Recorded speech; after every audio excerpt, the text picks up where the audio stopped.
This video is a buster call. To find out more about how you can get me to do a personalized video on a topic of your choosing, head over to patreon.com/grandlinereview and scroll down to the Admiral tier. But for now, enjoy the video. Hello and welcome to the Grand Line Review, your source for everything One Piece. Today, we are going to be focusing on one of my favorite characters in the series, Roronoa Zoro, or more specifically on the phenomenal battles that he has been involved in over the course of the series. As an unapologetic Zoro fanboy, these portions of One Piece never fail to captivate me, so here we are. The criteria for this list is simple as: a fight is defined as an exchange of attacks between two or more individuals, one of which in this case must be Zoro. However, all fights on this list must also be canon, due to top secret reasons, to do with national security. But with that out of the way, let's begin. Welcome to the top 10 Zoro fights in One Piece. Number 10. Zoro vs. Ohm. We are going to commence proceedings in the realm of the sky against a breeder by the name of Ohm. During Enel's death game, Zoro became caught in Ohm's ordeal of iron, the survival rate of which was 0%. And initially this was quite a tough match for the Straw Hat Swordsman, because he had to contend with the iron traps laid all around the battlefield, as well as Ohm's gigantic fighting dog Holy. Furthermore, after dealing with those, Zoro had to very quickly adapt to Ohm's Sky Sword, as well as his advanced use of observation Haki, in a time long before the Straw Hats had any comprehension of Haki whatsoever. Although in the end, none of that really mattered, as Zoro simply took Ohm's attack head-on with his 108-pound cannon, negating the Skybreeder's strike, and proceeding to defeat him in a single slash, which is a classic Zoro motif in battle. Lose during the beginning, lose in the middle, and triumphantly overcome an opponent right at the end. Number 9. Zoro vs. Hachan. Here we have what I would call another type of very typical Zoro fight, whereby he enters the fray heavily wounded and at a statistical disadvantage. In this case, that statistic was the number of swords being used against him, which totaled 6, due to Hachan being a proponent of Rokutoryu. On top of that, Zoro also had the handicap of only possessing one sword, and having to improvise by using the blades of Johnny and Yosaku. Despite that, this match belonged to Zoro from start to finish, putting his mastery of swordsmanship on full display, but more importantly than that, this conflict reaffirmed Zoro's commitment to becoming the world's greatest swordsman. Plus, this was the first time we got to see Zoro use a Tatsumaki attack, which to this day is one of my absolute favorite moves in the series. And finally, the fight is also very nicely framed by the general atmosphere of the Arlong arc, making Zoro's struggle and victory all the more meaningful. Number 8. Zoro vs. Hody Jones. And in another stunning display of pure dominance, we have the short-lived conflict against the primary antagonist of Fishman Island, Hody Jones. Now, as the unofficial, but as we all know is true, first mate of the Straw Hats, from time to time Zoro has the honor of taking on opponents that are generally reserved for Luffy. However, in these cases you don't generally expect Zoro to win, and here he essentially did just that. After deciding to submerge himself in water to take on the boss Fishman, Zoro got the better of Hody in a single slash, and threatened to end the entire Fishman Island arc right then and there. However, given that there was still more story to tell, Oda had to step in and tell Zoro to calm down, allowing Hody to cause more terror and eventually go on to be defeated by Luffy. But we will never forget that Zoro did it first. Number 7. Zoro vs. 100 Baroque Works agents. After many of the Straw Hats had been drawn in by a clever ruse on the island of Whiskey Peak, Zoro proceeded to initiate a Kill Bill-style takedown of 100 bounty hunters, including prominent Baroque Works members such as Miss Monday and Igaram. This was a very unique battle in the series because it's so rare that we see power displayed through sheer numbers. Usually this group of bounty hunters would be what we'd refer to as fodder villains, but in this case they caused Zoro a ton of trouble, and it was far from an easy victory for the swordsman. I mean, a comfortable victory perhaps, but not easy, and what also contributed to this was the fact that this was the first real test for Zoro's new swords at the time, Yubashiri and the Sandai Kitetsu, the latter of which Zoro discovered was a problem child. So it's like purposely putting yourself on a handicap. But that's precisely what makes this battle so entertaining. Seeing Zoro with perfect mastery defeating a bunch of bounty hunters wouldn't be any fun at all, but seeing him doing it whilst trying to maintain control of his own blades is just fascinating and really cool. Plus, this battle takes place at night, and I'm a huge fan of anything that happens in the evening because it really amps up the atmosphere. All in all, a brilliant Zoro fight. Number 6.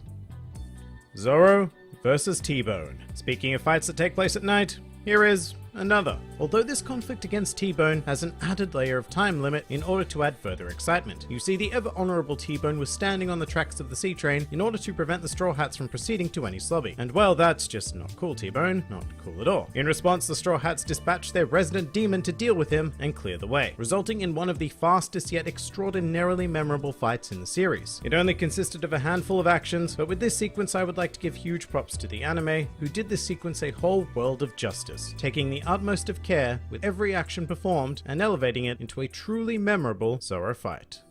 Number 5.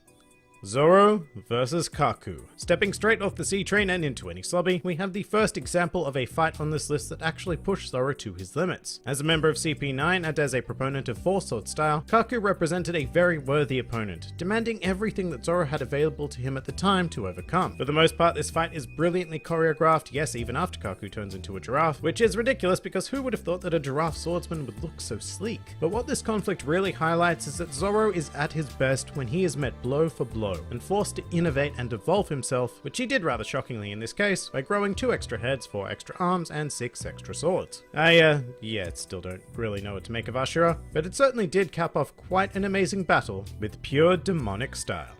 Number 4. Zoro vs Pika. In this unique contest, Zoro took on his largest opponent to date, not counting Oz I guess, but unlike a lot of Zoro action sequences, this focused a lot more on thought and strategy as opposed to power and endurance. I mean, Pika was never really a true threat to Zoro. In fact, he was more like a colony of insects, that no matter how many you spray, you simply cannot rid your home of them. This fight required Zoro to observe, analyze, and counter Pika's abilities, and he performed that role to perfection, eventually luring out the Stone Insect King and defeating him with quite a classic attack actually, 3,000 worlds. And that's almost the most satisfying part of this entire engagement. Despite having been shown in the series way back in the Baratie arc, 3,000 worlds had never been used to defeat an opponent before now, so it was fantastic to see it finally achieve its intended purpose in this brilliant bout. Number 3. Zoro vs Bartholomew Kuma. Here we have what is certainly the most unconventional fight on this list today, as Zoro took it upon himself to confront one of the 7 warlords of the sea in a desperate situation after the crew had been devastated by the aforementioned warlord's Ursa shock. And to put it simply, Kuma was not an opponent who Zoro had it in him to defeat at the time. However, that did not stop him from performing a superb Shishisonson that brought on the dramatic revelation that Kuma was in fact a cyborg. However, by far the greatest aspect of this engagement was when Kuma offered a change in terms by absorbing all of Luffy's pain and fatigue, and not only did this result in one of the finest Zoro moments of all time in regards to nothing happened, but it showed us as readers and watchers just how disgustingly durable the Straw Hat Swordsman is, pushing him to a limit that we had never seen before or since. Number 2.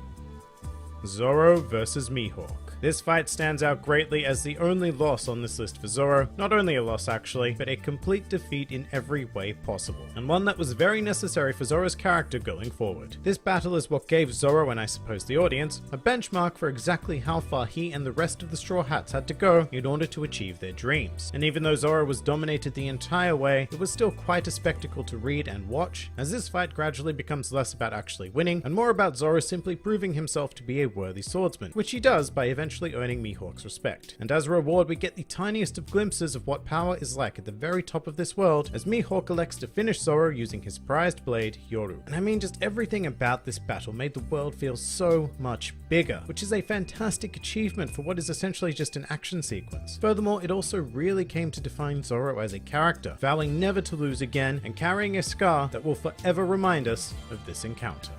Number 1.